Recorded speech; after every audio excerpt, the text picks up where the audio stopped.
ഈ ഒരു subject fluid mechanics എന്ന് പറയുന്ന സബ്ജക്റ്റ് സിലബസിൽ മെക്കാനിക്കൽ എഞ്ചിനീയറിംഗിലും കെമിക്കൽ എഞ്ചിനീയറിംഗിലും ഉണ്ട്. യൂണിറ്റ് ന്യൂട്ടൺ പെർ മീറ്റർ അല്ലേ. ന്യൂട്ടൺ എന്ന് പറയുമ്പോൾ നമുക്കറിയാം ഫോഴ്സിന്റെ യൂണിറ്റ് ആണ്. വിസ്കോസിറ്റി ഉണ്ടാകാനുള്ള പ്രധാന കാരണം കോഹെസിവ് ഫോഴ്സ് ആണ്. ഗ്യാസസിൽ വിസ്കോസിറ്റി ഉണ്ടാകാനുള്ള പ്രധാന reason 1 dyne second per centimeter സ്ക്വയറിനെ തന്നെയാണ് നമ്മൾ ഒരു പോയിസ് എന്ന് പറയുന്നത്. So poise is hi, welcome all to Entri technical YouTube channel. So ഇന്നത്തെ സെഷനിൽ നമ്മൾ ഇൻഡസ്ട്രീസ് ആൻഡ് കൊമേഴ്സ് ഡിപ്പാർട്ട്മെൻറ്റിൽ നമുക്ക് അസിസ്റ്റൻറ്റ് ഡയറക്ടർ എന്ന് പറയുന്ന എക്സാം പോസ്റ്റിലേക്കുള്ള എക്സാം നമുക്ക് 2024 കേരള PSC ഷെഡ്യൂൾ ചെയ്തിരിക്കുകയാണ്. അപ്പോൾ എല്ലാവരും തന്നെ എല്ലാ എഞ്ചിനീയറിംഗ് സ്ട്രീമിലുള്ള ഉദ്യോഗാർത്ഥികളും ആ ഒരു എക്സാമിന് വേണ്ടിയിട്ടുള്ള പ്രിപ്പറേഷനിലാണ്. അപ്പോൾ അവരുടെ പ്രിപ്പറേഷൻ ഒന്ന് ബൂസ്റ്റപ്പ് ചെയ്യാനായിട്ട് എൻട്രി ടീം ഒരു ക്വസ്റ്റ്യൻ ഡിസ്കഷൻ, കൺസെപ്റ്റും ക്വസ്റ്റ്യൻസും ഒക്കെ ഡിസ്കസ് ചെയ്യുന്ന ഒരു സീരീസാണ് നമ്മൾ ഈ ഒരു ചാനലിലൂടെ പ്രൊവൈഡ് ചെയ്യുന്നത്. അപ്പോൾ നമ്മൾ ഇന്നത്തെ സെഷനിൽ പ്രധാനമായിട്ടും മെക്കാനിക്കൽ എഞ്ചിനീയറിംഗ് സ്ട്രീമിൽ നിന്നുള്ള കുറച്ച് ക്വസ്റ്റ്യൻസുകളാണ് നമ്മൾ ഡിസ്കസ് ചെയ്യാനായിട്ട് പോകുന്നത്. So once again I welcome you all to the session. Okay, so നമ്മുടെ അസിസ്റ്റന്റ് ഡയറക്ടർ എക്സാമിൻ്റെ സിലബസിൽ മെക്കാനിക്കൽ എഞ്ചിനീയറിംഗ് സ്ട്രീമിൽ നിന്ന് വളരെ ഇമ്പോർട്ടൻ്റ് ആയിട്ടുള്ള ഒരു സബ്ജക്റ്റാണ് ഫ്ലൂയിഡ് മെക്കാനിക്സ്. ഇതേ സബ്ജക്റ്റ് തന്നെ നമ്മുടെ കെമിക്കൽ എഞ്ചിനീയറിംഗ് സ്ട്രീമിലും ഉൾപ്പെടുത്തിയിട്ടുണ്ട്. അപ്പോൾ ആ ഫ്ലൂയിഡ് മെക്കാനിക്സ് എന്ന് പറയുന്ന സബ്ജക്റ്റ് 2 സ്ട്രീമുകളിലായി കിടക്കുന്നത് കൊണ്ട് തന്നെ നമുക്ക് ചോദ്യങ്ങൾ ആ സബ്ജക്റ്റിൽ നിന്ന് കൂടുതൽ പ്രതീക്ഷിക്കാം അല്ലേ. അപ്പോൾ അതർ സ്ട്രീം സ്റ്റുഡൻസ്, ഇപ്പോൾ ഇലക്ട്രിക്കൽ, ഇലക്ട്രോണിക്സ്, കമ്പ്യൂട്ടർ സയൻസ് ഉദ്യോഗാർത്ഥികളൊക്കെ ഈ ഒരു സബ്ജക്റ്റ് ഫ്ലൂയിഡ് മെക്കാനിക്സ് എന്ന് പറയുന്ന സബ്ജക്റ്റ് സിലബസിൽ മെക്കാനിക്കൽ എഞ്ചിനീയറിംഗിലും കെമിക്കൽ എഞ്ചിനീയറിംഗിലും ഉണ്ട്. കുറേ ടോപ്പിക്കുകളൊക്കെ അവിടെ കോമൺ ആയിട്ട് തന്നെ പറയുന്നുണ്ട്. അതിൽ പ്രധാനമായിട്ടും പറയുന്ന ഒരു ടോപ്പിക്കാണ് പ്രോപ്പർട്ടീസ് ഓഫ് ഫ്ലൂയിഡ്സ്. നമ്മുടെ ഫ്ലൂയിഡുകളുടെ പ്രോപ്പർട്ടീസ്. അവിടെ നമ്മുടെ സിലബസിൽ density, specific weight, specific gravity, viscosity പോലെയുള്ള പ്രോപ്പർട്ടീസുകളൊക്കെ ഡീറ്റെയിൽ ആയി തന്നെ പഠിക്കാനായിട്ട് നമുക്ക് സിലബസിൽ പറയുന്നുണ്ട്. അപ്പോൾ നമ്മൾ ഇന്നത്തെ സെഷനിൽ ഈ പ്രോപ്പർട്ടികളെയൊക്കെ ബേസ് ചെയ്ത് പ്രീവിയസ് ഇയറിൽ കേരള PSCയിൽ തന്നെ ചോദിച്ച കുറച്ച് ക്വസ്റ്റ്യൻസുകളാണ് നമ്മൾ ഇന്നത്തെ വീഡിയോ സെഷനിൽ പ്രധാനമായിട്ടും ഡിസ്കസ് ചെയ്യാനായിട്ട് പോകും. ഓക്കെ, അപ്പോൾ നമുക്ക് ഡയറക്റ്റ് ആയിട്ട് ചോദ്യത്തിലേക്ക് പോകാം.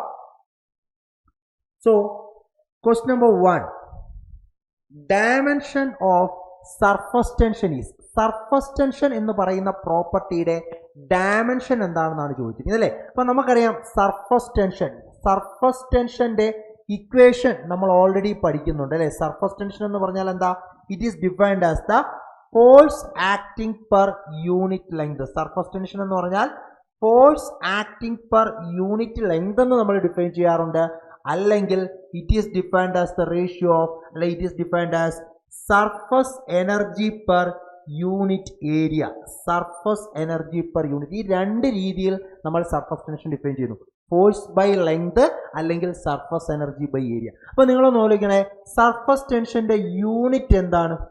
ഫോഴ്സ് ബൈ ലെങ്ത് ആണ് നമ്മൾ പറയുന്നതെങ്കിൽ ഫോഴ്സിൻ്റെ യൂണിറ്റ് നമുക്കറിയാം ന്യൂട്ടൺ ആണ് അല്ലേ. ലെങ്തിൻ്റെ യൂണിറ്റ് എന്താണ്? മീറ്റർ ആണ്. അപ്പോൾ നമുക്ക് പറയാം ന്യൂട്ടൺ പെർ മീറ്റർ എന്ന് പറയുന്നത് സർഫസ് ടെൻഷൻ്റെ യൂണിറ്റ് തന്നെയാണ്. So unit of surface tension is newton per metre. അതേപോലെ തന്നെ സർഫസ് ടെൻഷൻ ഞാൻ മറ്റൊരു രീതിയിൽ ഡിഫൈൻ ചെയ്തായിരുന്നല്ലോ. എന്താണ്? Surface energy by area. നമുക്കറിയാം എനർജിയുടെ യൂണിറ്റ് ജൂളാണ്, ഏരിയയുടെ യൂണിറ്റ് മീറ്റർ സ്ക്വയർ ആണ്. അപ്പോൾ നമുക്ക് പറയാം ജൂൾ പെർ മീറ്റർ സ്ക്വയർ എന്ന് പറയുന്നതും സർഫസ് ടെൻഷൻ യൂണിറ്റ് ആണ്. നോട്ട് ചെയ്തേക്കുക, സർഫസ് ടെൻഷന്റെ യൂണിറ്റ് ഒന്ന് ന്യൂട്ടൺ പെർ മീറ്റർ, മറ്റൊന്ന് ജൂൾ പെർ മീറ്റർ. നമ്മുടെ ഓപ്ഷൻസിൽ മേ ബി ഇത് രണ്ടും കാണാം.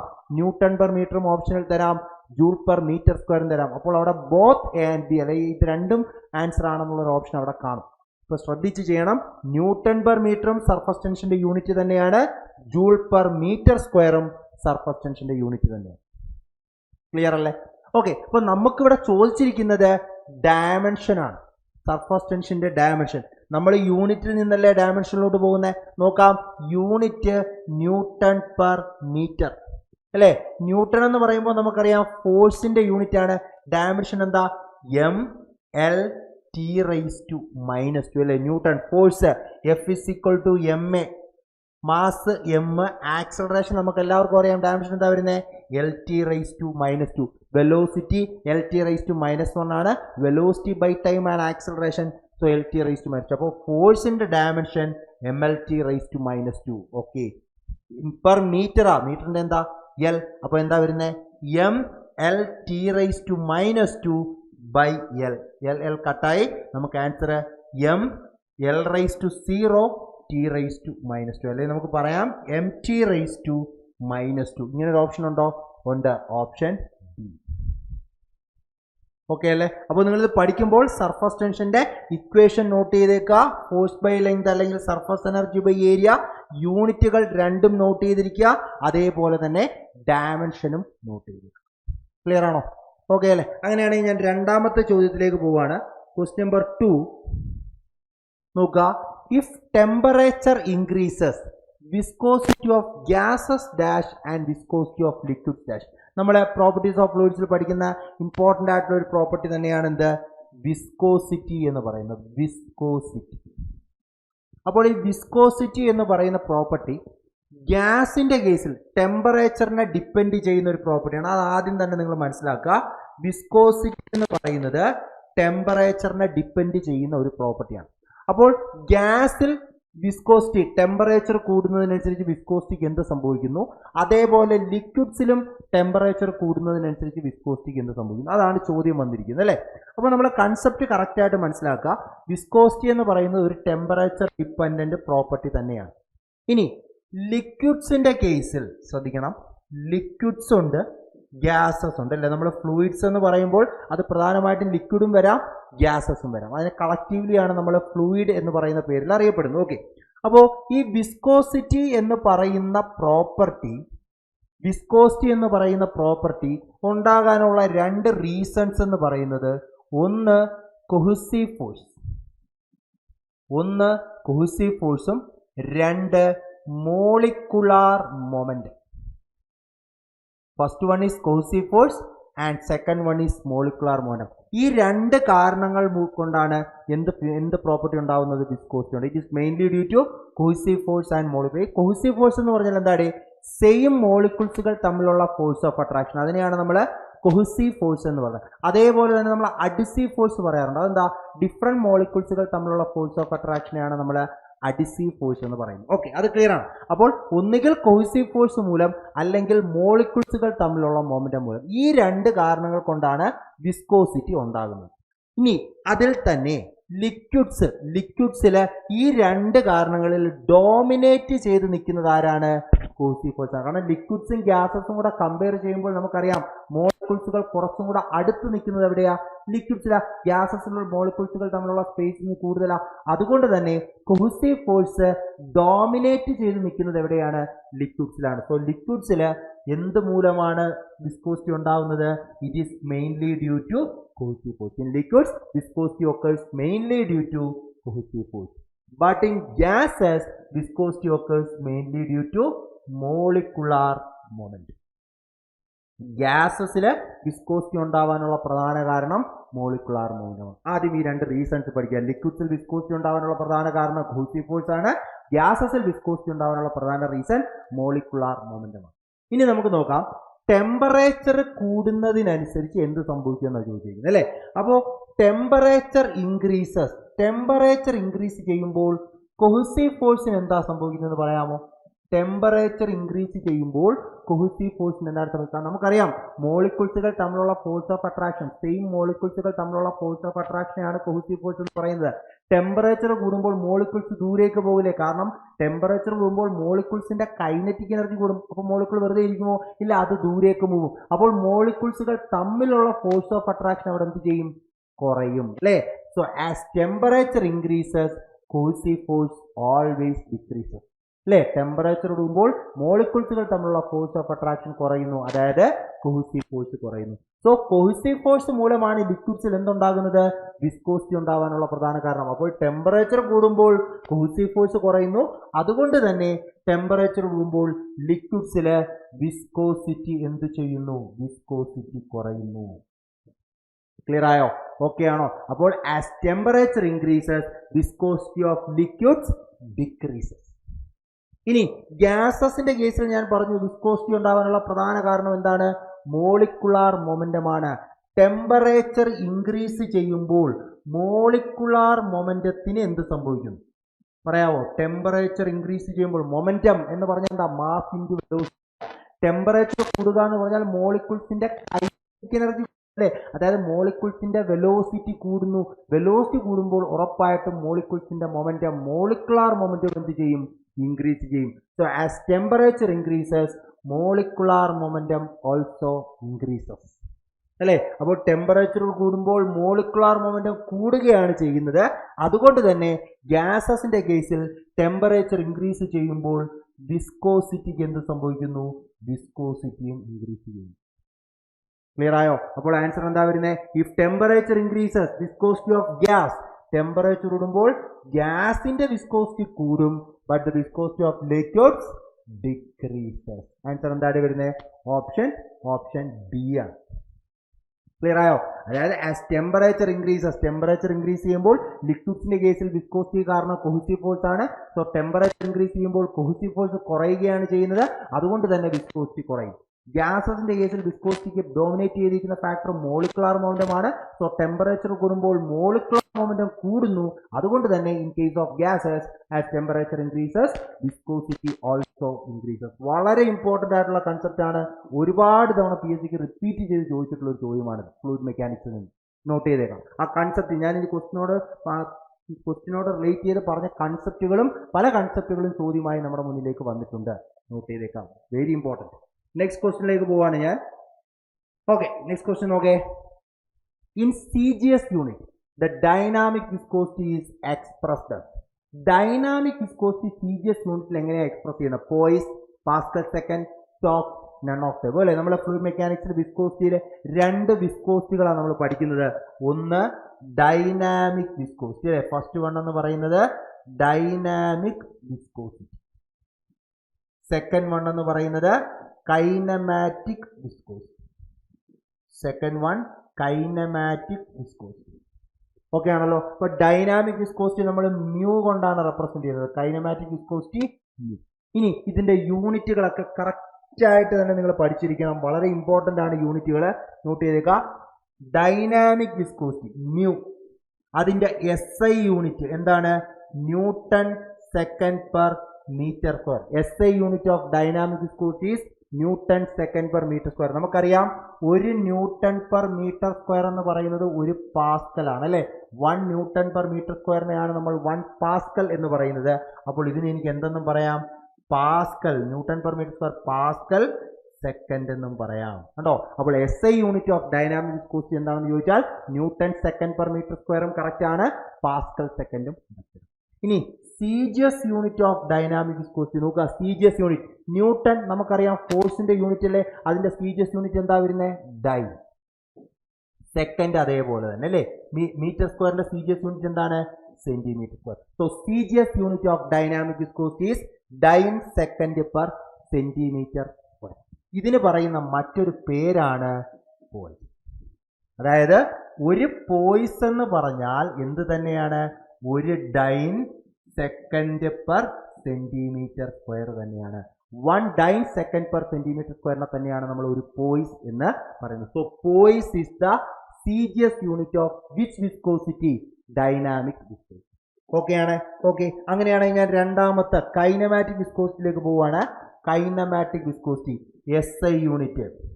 SI യൂണിറ്റ് നോട്ട് ചെയ്തേക്കുക, metre square per second. SI unit of kinematic viscosity is metre square per second. CGS unit of kinematic viscosity is metre square per second. CGS unit എന്താ വരുന്നത്? Centimetre square per second. ഇതിനെ തന്നെയാണ് നമ്മൾ stokes എന്ന് പറയുന്നത്. So stokes is the CGS unit of kinematic viscosity and poise is the CGS unit of dynamic viscosity. Okay, ഇനി ഇവിടെ നമുക്ക് ഒരു സ്റ്റോക്ക് തന്നെയാണ് ഒരു സെന്റിമീറ്റർ സ്ക്വയർ പെർ സെക്കൻഡ്. ഇനി ഇവിടുത്തെ കൺവേർഷൻ നമ്മളൊന്ന് പഠിച്ചിരിക്കുക. ഒരു മീറ്റർ സ്ക്വയർ പെർ സെക്കൻഡ് എന്ന് പറയുന്നത് 10⁴ സ്റ്റോക്സ് ആണ്. നമുക്ക് SI യൂണിറ്റിൽ CGS യൂണിറ്റിലോട്ട് കൺവേർട്ട് ചെയ്യണമെങ്കിലുള്ള റിലേഷൻ. അതേപോലെ ഇവിടെയും ഒരു newton second per metre square എന്ന് പറയുന്നത് 10 പോയിസ് ആണ്. ഈ കൺവേർഷനും കൂടെ എന്ത് ചെയ്യുക? ഒന്ന് ഓർക്കുക. ഓക്കെ, ഇത്രയും കാര്യങ്ങൾ നമ്മൾ യൂണിറ്റുമായി ബന്ധപ്പെട്ടു. വിസ്കോസിറ്റിയുടെ യൂണിറ്റ് വളരെ ഇമ്പോർട്ടൻ്റ് ആയിട്ടുള്ള ഒരു ടോപ്പിക്കാണ്. യൂണിറ്റുമായി ബന്ധപ്പെട്ടുള്ള ചോദ്യങ്ങൾ വരാം. അപ്പോൾ ഈ രണ്ട് വിസ്കോസിറ്റികളുടെയും ഡൈനാമിക് വിസ്കോസിറ്റി ആയിക്കോട്ടെ കൈനമാറ്റിക് വിസ്കോസിറ്റി ആയിക്കോട്ടെ രണ്ടിൻ്റെയും SI യൂണിറ്റ് CGS യൂണിറ്റ് അത് തമ്മിലുള്ള റിലേഷൻസ് കാര്യങ്ങളെല്ലാം തന്നെ എന്ത് ചെയ്യുക നോട്ട് ചെയ്തിരിക്കുക. സോ നമ്മുടെ ചോദ്യം എന്തായിരുന്നു? ഡൈനാമിക് വിസ്കോസിറ്റിയുടെ CGS യൂണിറ്റ്. ഡൈനാമിക് വിസ്കോസിറ്റിയുടെ CGS യൂണിറ്റ് എന്താണ്? Dyne second per centimetre square. അതിനെ തന്നെയാണ് നമ്മൾ പോയിസ് എന്ന് പറയുന്നത്. സോ ഇവിടെ ആൻസർ എന്തുകൊണ്ട്? Poise, option A. ഇവിടെ പാസ്കൽ സെക്കൻഡ് തന്നിട്ടുണ്ട്. ഇതെന്താ പാസ്കൽ സെക്കൻഡ് എന്ന് പറയുന്നത്? നമ്മുടെ newton second per metre square ആ. ഇതെന്താ? SI യൂണിറ്റ് ഓഫ് എന്താണ്? ഡൈനാമിക് വിസ്കോസിറ്റി ആണ്. സ്റ്റോക്സ് എന്താണ്? സ്റ്റോക്സ് എന്ന് പറയുന്നത് നമ്മുടെ സെന്റിമീറ്റർ സ്ക്വയർ പെർ സെക്കൻഡ് ആ. അതായത് CGS unit of kinematic viscosity. ഇപ്പൊ എല്ലാ ഓപ്ഷൻസും നമ്മൾ ഐഡന്റിഫൈ ചെയ്യുക. ക്ലിയർ അല്ലേ? ഓക്കെ, ഞാൻ അടുത്ത ചോദ്യത്തിലേക്ക് പോവാണ്. യെസ്, നെക്സ്റ്റ് ക്വസ്റ്റ്യൻ നോക്കാം. If P is the gauge pressure within a spherical droplet, then the gauge pressure within a bubble of the same fluid of same size. അപ്പോൾ എന്താ പറഞ്ഞിരിക്കുന്നത്? ഒരു സ്ഫെറിക്കൽ ഡ്രോപ്ലെറ്റ് അല്ലെ, ഒരു സ്ഫെറിക്കൽ ലിക്വിഡ് ഡ്രോപ്ലെറ്റിന്റെ കേസിൽ P എന്ന് പറയുന്നതാണ് ഗേജ് പ്രഷർ. ഗേജ് പ്രഷർ എന്ന് പറയുന്നത് എന്താ? എക്സസ് പ്രഷർ അല്ലെ. ഡ്രോപ്ലെറ്റിന്റെ ഇൻസൈഡും ഔട്ട്സൈഡും തമ്മിലുള്ള പ്രഷർ ഡിഫറൻസ്, അതിനെയാണ് നമ്മൾ എക്സസ് പ്രഷർ. നമുക്കറിയാം pressure inside the droplet should be greater than that of the atmosphere pressure. So that excess pressure, ആ എക്സസ് പ്രഷറിനെ നമ്മൾ ഗേജ് പ്രഷർ എന്ന് തന്നെയാണ് പറയുന്നത് അല്ലേ. And it is given by the equation delta P is equal to 4 sigma by d അല്ലേ. Liquid ഡ്രോപ്ലെറ്റിന്റെ കേസിൽ എക്സസ് പ്രഷർ കണ്ടുപിടിക്കാനുള്ള എക്സ്പ്രഷൻ നമ്മൾ എന്താ പഠിച്ചിരിക്കുന്നത്? 4 sigma by d, where delta P എന്ന് പറയുന്നത് എന്താണ്? ഗേജ് പ്രഷർ അല്ലെങ്കിൽ excess pressure inside the droplet. Sigma എന്താണ്? Surface tension of the fluid. അവിടെ യൂസ് ചെയ്തിരുന്ന ഫ്ലൂയിഡിന്റെ സർഫസ് ടെൻഷൻ. ഡി എന്ന് പറയുന്നത് എന്താണ്? ഡയമീറ്റർ, ഡ്രോപ്ലെറ്റിന്റെ diameter. So we can excess pressure is given by the equation 4 sigma by d. ഇതേപോലെ തന്നെ നമ്മൾ ഹോളോ ബബിളിനും എക്സ്പ്രഷൻ പഠിക്കുന്നുണ്ട്. എന്താണ് ഹോളോ ബബിൾ? നമ്മുടെ സോപ്പ് ബബിളിന്റെ കേസിൽ excess pressure inside the hollow bubble is given by the equation delta P is equal to 8 sigma by d.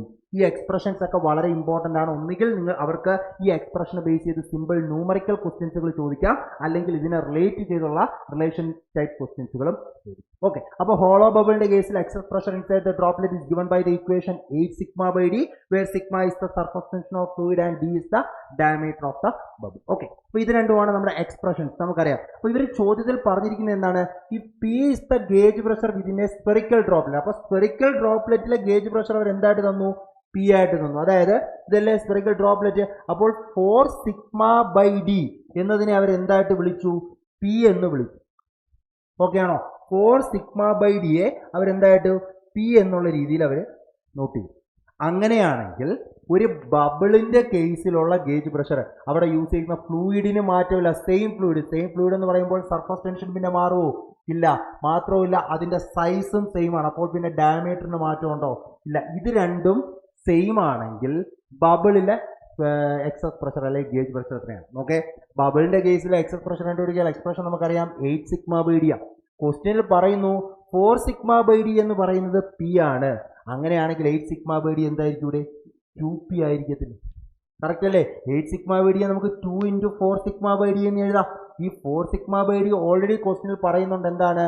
P എന്ന് പറയുന്നുണ്ട്. അങ്ങനെയാണെങ്കിൽ ഇതിന്റെ ആൻസർ എന്താ വരുന്നത്? 2p. So the right answer is option D, 2p. കേട്ടോ, വളരെ സിമ്പിൾ ആയിട്ട് ഒരു ചോദ്യമാണ്. ജസ്റ്റ് ഇക്വേഷൻ അറിയാമെങ്കിൽ ഈസി ആയിട്ട് ചെയ്തു. അപ്പോൾ നമ്മൾ ഇവിടെ ഇക്വേഷൻസ് പഠിക്കുന്ന സമയത്ത് സർഫസ് ടെൻഷനിൽ 3 ഇക്വേഷൻസുകളാണ് പ്രധാനമായിട്ടും പഠിക്കാനുള്ളത്.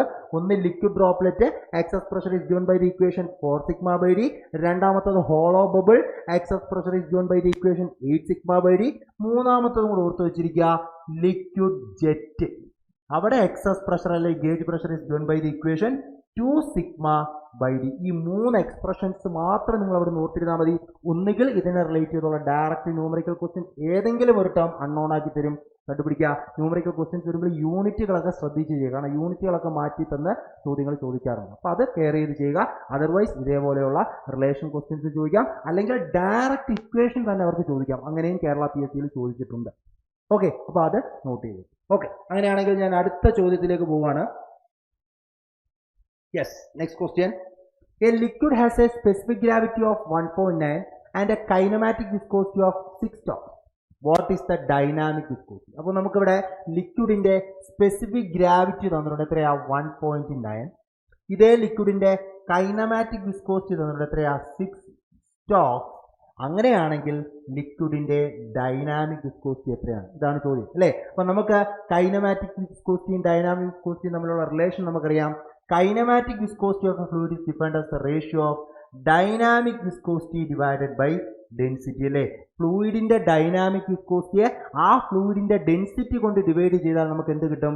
ഫ്ലൂയിഡിന്റെ കൈനമാറ്റിക് വിസ്കോസിറ്റി നമുക്ക് കിട്ടും. ഓക്കെ, അപ്പൊ നമുക്കിവിടെ കൈനമാറ്റിക് വിസ്കോസിറ്റി തന്നു. നമുക്ക് വേണ്ടത് ഡൈനാമിക് അല്ലേ, dynamic viscosity. So mu is equal to എന്താ? Kinematic viscosity into density. Okay, kinematic viscosity 6 stokes എന്നാണ് തന്നിരിക്കുന്നത്. നമുക്ക് SI യൂണിറ്റിലോട്ട് പോകണ്ടേ, കാരണം നമുക്ക് ഡൈനാമിക് വിസ്കോസിറ്റി ഇവിടെ നോക്കേ ഓപ്ഷൻസിലെല്ലാം SI യൂണിറ്റിലാണ്. അപ്പം നമുക്ക് ഇതിനെ മാറ്റണം. നമുക്കറിയാം 1 മീറ്റർ സ്ക്വയർ പെർ സെക്കൻഡ് എന്ന് പറയുന്നത് 10⁴ സ്റ്റോക്സ് ആണ് അല്ലേ. അപ്പോൾ ഒരു സ്റ്റോക്ക് എത്രയാണ്? 1 stokes is equal to 10⁻⁻⁴ metre square per second. അപ്പോൾ 6 സ്റ്റോക്സ് എത്ര വരും? 6 × 10⁻⁴ metre square per second kinematic viscosity. ഇനി നമുക്ക് എന്ത് വേണം? ഡെൻസിറ്റി വേണം. നമുക്കറിയാവുന്ന എക്സ്പ്രഷനാണ് ഒരു ഫ്ലൂയിഡിന്റെ സ്പെസിഫിക് ഗ്രാവിറ്റി. സ്പെസിഫിക് ഗ്രാവിറ്റി ഒക്കെ നമ്മുടെ സിലബസിൽ എടുത്ത് പറഞ്ഞിരിക്കുന്ന പ്രോപ്പർട്ടിയാണ്. സ്പെസിഫിക് ഗ്രാവിറ്റി എന്ന് പറഞ്ഞാൽ എന്താ? ഒരു ഫ്ലൂയിഡിന്റെ സ്പെസിഫിക് ഗ്രാവിറ്റി എന്ന് പറഞ്ഞാൽ ആ ഫ്ലൂയിഡിന്റെ ഡെൻസിറ്റിയെ സ്റ്റാൻഡേർഡ് ഫ്ലൂയിഡിന്റെ ഡെൻസിറ്റി കൊണ്ട് ഡിവൈഡ് ചെയ്യുക അല്ലേ. ഫ്ലൂയിഡിന്റെ ഡെൻസിറ്റിയെ സ്റ്റാൻഡേർഡ് ഫ്ലൂയിഡിന്റെ ഡെൻസിറ്റി കൊണ്ട് ഡിവൈഡ് ചെയ്യുമ്പോഴാണ് നമുക്ക് സ്പെസിഫിക് ഗ്രാവിറ്റി ലഭിക്കുന്നത്. അപ്പോൾ ലിക്വിഡിന്റെ കേസിൽ സ്റ്റാൻഡേർഡ് ഫ്ലൂയിഡ് എന്ന് പറയുന്നത് വാട്ടർ ആണ്. അതിന്റെ ഡെൻസിറ്റി നമുക്കറിയാം 1000 kg/m³ ആണ് അല്ലേ. അപ്പോൾ നമുക്കിവിടെ തന്നിരിക്കുന്ന സ്പെസിഫിക് ഗ്രാവിറ്റി എത്രയാ? ഫ്ലൂയിഡിന്റെ 1.9. So 1.9 is equal to density of fluid divide by density of standard fluid, അതായത് ഡെൻസിറ്റി ഓഫ് വാട്ടർ എത്രയാ? 1000. So density of fluid is equal to 1.9 × 1000. എത്രയായിട്ടും? 1900 kg/m³ അല്ലേ. അപ്പോൾ നമുക്ക് ഏതൊരു ഫ്ലൂയിഡിന്റെ സ്പെസിഫിക് ഗ്രാവിറ്റി തന്നാലും ആ ഫ്ലൂയിഡിന്റെ സ്പെസിഫിക് ഗ്രാവിറ്റിയെ വാട്ടറിന്റെ ഡെൻസിറ്റി അതായത് 1000 കൊണ്ട് മൾട്ടിപ്ലൈ ചെയ്ത് കഴിഞ്ഞാൽ നമുക്ക് ആ ഫ്ലൂയിഡിന്റെ എന്ത് കിട്ടും? ഡെൻസിറ്റി കിട്ടും. ഓക്കെ ആണല്ലോ. സോ ഡയറക്റ്റ് സബ്സ്റ്റിറ്റ്യൂഷൻ ആണ്. ഡൈനാമിക് വിസ്കോസിറ്റി കൈനമാറ്റിക് വിസ്കോസിറ്റി എത്രയാ? 6 × 10⁻⁻⁴ ഇൻറ്റു ഡെൻസിറ്റി എത്രയാ? 1900. ഇത് സോൾവ് ചെയ്യുമ്പോൾ നമുക്ക് അപ്രോക്സിമേറ്റ്ലി 1.14 Nm/m² ആൻസർ അല്ലേ. So option A is the right answer. Clear ആണോ? ഓക്കെ അല്ലേ. ഇപ്പോൾ ഡയറക്റ്റ് ക്വസ്റ്റൻ ആണ്. യൂണിറ്റുകൾ ശ്രദ്ധിക്കുക. CGS യൂണിറ്റിൽ നിന്ന് SI യൂണിറ്റിലോട്ടൊക്കെ കൺവേർട്ട് ചെയ്യുന്ന കാര്യങ്ങൾ ശ്രദ്ധിക്കുക. അതേപോലെ സ്പെസിഫിക് ഗ്രാവിറ്റിയുടെ കൺസെപ്റ്റ് ആലോചിക്കുക. സ്പെസിഫിക് ഗ്രാവിറ്റി എന്ന് പറഞ്ഞാൽ ആ ഫ്ലൂയിഡിന്റെ ഡെൻസിറ്റിയെ സ്റ്റാൻഡേർഡ് ഫ്ലൂയിഡിന്റെ. അപ്പോൾ നമ്മുടെ ചോദ്യങ്ങളിൽ മിക്കപ്പോഴും സ്പെസിഫിക് ഗ്രാവിറ്റി ക്വസ്റ്റ്യൻ തരാറുണ്ട്. പക്ഷേ നമുക്ക് ആ ക്വസ്റ്റ്യൻ കംപ്ലീറ്റ് ചെയ്യണമെങ്കിൽ ആ ഫ്ലൂയിഡിന്റെ ഡെൻസിറ്റി ആവശ്യമായി വരും. അപ്പോൾ നമ്മൾ എപ്പോഴും ക്വസ്റ്റ്യനിൽ സ്പെസിഫിക് ഗ്രാവിറ്റി തന്നിട്ടുണ്ടെങ്കിൽ ജസ്റ്റ് മൾട്ടിപ്ലൈ ഇറ്റ് വിത്ത് 1000 കൊണ്ടൊന്ന് മൾട്ടിപ്ലൈ ചെയ്ത് കഴിഞ്ഞാൽ നമുക്ക് ആ ഫ്ലൂയിഡിന്റെ എന്ത് കിട്ടും? ഡെൻസിറ്റി കിട്ടും. ആ ഒരു കൺസെപ്റ്റ് ഓർത്തിരിക്കുക. നമുക്ക് പല പ്രോബ്ലങ്ങളിൽ നമുക്ക് യൂസ് ആയിട്ട് വരുന്ന ഒരു കൺസെപ്റ്റ് ആണ്. നോട്ട് ചെയ്തത്. ക്ലിയർ അല്ലേ? Okay, yes. ഓക്കെ, അപ്പോൾ അങ്ങനെയാണെങ്കിൽ നമുക്ക് ഇന്നത്തെ സെഷൻ ഇവിടെ വൈൻഡപ്പ് ചെയ്യാം. അപ്പോൾ നമ്മൾ ഇന്ന് പ്രോപ്പർട്ടീസ് ഓഫ് ഫ്ലൂയിഡ്സുമായി ബന്ധപ്പെട്ട് ഏകദേശം ഒരു 4-5 ചോദ്യങ്ങൾ നമ്മൾ ഡിസ്കസ് ചെയ്തു. അതിന് റിലേറ്റീവ് ഉള്ള കൺസെപ്റ്റുകൾ നിങ്ങൾക്ക് ക്ലിയർ ആണെന്ന് ഞാൻ വിചാരിക്കുന്നു. അപ്പോൾ NTD അസിസ്റ്റന്റ് ഡയറക്ടർ പോസ്റ്റിലേക്കുള്ള കോഴ്സിനെ പറ്റിയുള്ള കൂടുതൽ വിവരങ്ങൾ അറിയാൻ നിങ്ങൾക്ക് താഴെ കാണുന്ന നമ്പറിൽ കോൺടാക്ട് ചെയ്യാം. 9048777244 നമ്പറിൽ കോൺടാക്ട് ചെയ്ത് കഴിഞ്ഞാൽ നിങ്ങൾക്ക് കോഴ്സിന്റെ ഡീറ്റെയിൽസും കാര്യങ്ങളും ഒക്കെ അറിയാൻ സാധിക്കും. അങ്ങനെയാണെങ്കിൽ നമുക്ക് അടുത്ത സെഷനിൽ മറ്റു കുറച്ച് ക്വസ്റ്റ്യൻസുകളുമായി നമുക്ക് വീണ്ടും കാണാം. Until then, thank you, take care.